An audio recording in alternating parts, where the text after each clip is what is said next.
colocando pedras para reconstruir uma igreja.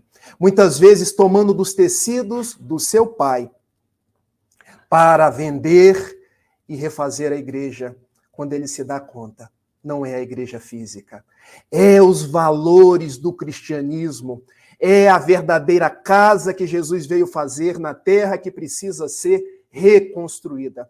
E num processo de libertação, na Praça de Assis, em 1206, quando o seu pai, Pietro Bernardoni, já tinha feito uma queixa para Dom Dido, o bispo de Assis, ele passa por um verdadeiro tribunal, um tribunal da igreja, porque o seu pai pede: eu quero que ele devolva todos os tecidos que ele tirou para vender e comprar pedras. Eu quero que os demônios sejam expulsos dele, para que ele volte a ser o meu filho querido, filho que trabalhava comigo. E na Praça de Assis, Dido pergunta: você fez tudo isso, Francisco? E ele responde: fiz. Mas eu quero dizer a meu pai que eu o amo.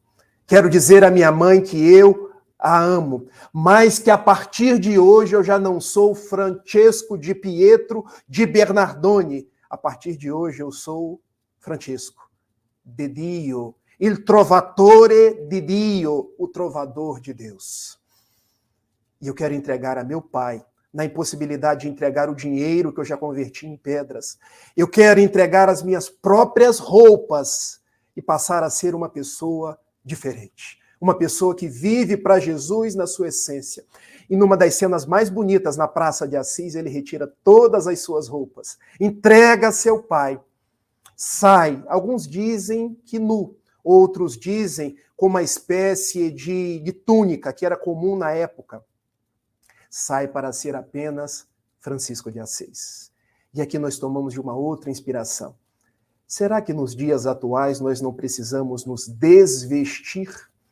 Gente, eu não estou falando desvestir de roupas.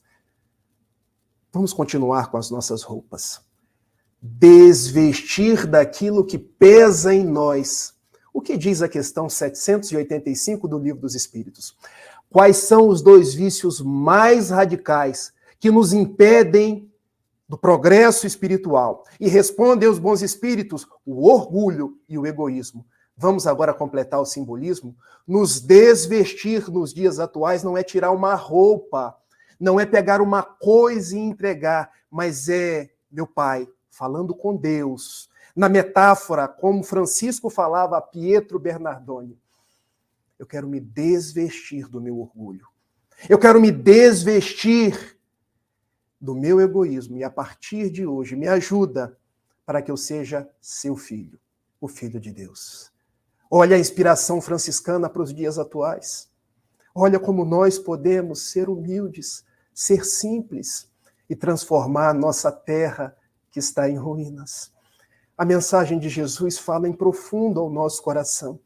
Porque hoje nós vemos a ruína por todos os lados.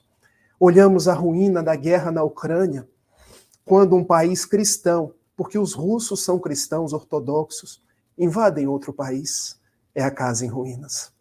Quando olhamos a fome que ainda graça na África, é a casa em ruínas. Quando olhamos para o Brasil tão dividido, por conta de política, por conta de religião, pessoas que ainda sofrem por terem uma religião de matriz africana e são apedrejadas, perseguidas, é a casa em ruínas.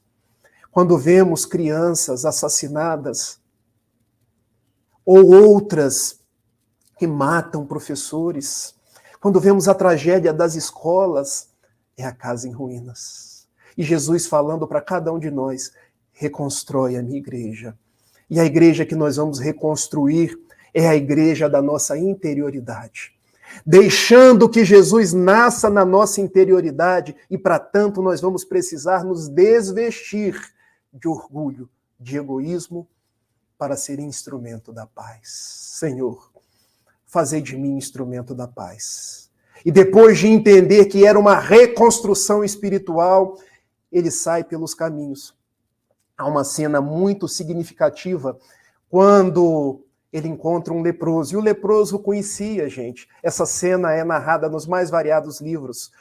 O leproso, quando vê Francisco transformado, agora vestindo um burel, uma roupa feita de cânhamo pesado, uma roupa bem simples, ele se lembra do jovem que o havia tratado com preconceito. E Francisco, não corra de mim, você é meu irmão. Mas nós somos leprosos, nós não podemos estar perto dos moradores de Assis. Francisco responde, nós somos filhos de Deus, você é meu irmão. E Francisco beija o leproso. E faz mais, beija as chagas do leproso. Meus amigos, eu não estou dizendo que nós precisamos beijar um leproso ou beijar as chagas de um leproso, mas tirem o simbolismo, porque hoje nós não queremos nos aproximar das pessoas, não queremos ajudar, temos todos os preconceitos. A mensagem de Francisco é, nós podemos nos aproximar. Lembrando, por exemplo, quando Divaldo era muito jovem, estava no interior de São Paulo, e Jesus Gonçalves, em espírito, aparece para ele e lhe pede, vamos visitar a colônia dos rancenianos? E Divaldo responde a Jesus Gonçalves, desencarnado, o poeta das chagas, como dizia Chico Xavier, meu irmão, eu subo o morro, eu desço o morro, eu tomo conta de crianças, mas no leprosário, no sanatório onde estão os nossos irmãos, eu não vou. Divaldo, você tem dois caminhos. Ou nós vamos até lá, ou nós vamos para lá. Jesus Gonçalves conhecia Divaldo Pereira Franco de vidas anteriores e sabia que no interior de Divaldo talvez existisse o bacilo de Hansen, que o amor poderia afastar. Mas para que afastasse a doença material, ele precisaria se aproximar das pessoas na proposta do bem. E ele foi. E Divaldo conta que nunca mais deixou de ir nos sanatórios, nos leprosários. Então, a mensagem de Francisco, quando se aproxima do leproso, é: vamos fazer pontes com as pessoas, ao invés de tantos muros. Porque hoje nós estabelecemos muros, muros que dividem, muros que segregam, quando em verdade nós precisamos destruir esses muros, acabar com esses muros e construir pontes. Porque Jesus atende a criatura humana através da outra criatura humana. Eu, que sou profundamente devedor, posso ajudar uma outra criatura que às vezes precisa da minha ajuda, e ajudando ela, eu também serei ajudado. Esse é um aspecto da vida de Francisco, é dando que se recebe. E ele beijou o leproso. E começou a coligir amigos, porque muitos se aproximaram. Pietro de Catânia, Maceu, Bernardo de Quintavalle, Frei Leão e outros tantos.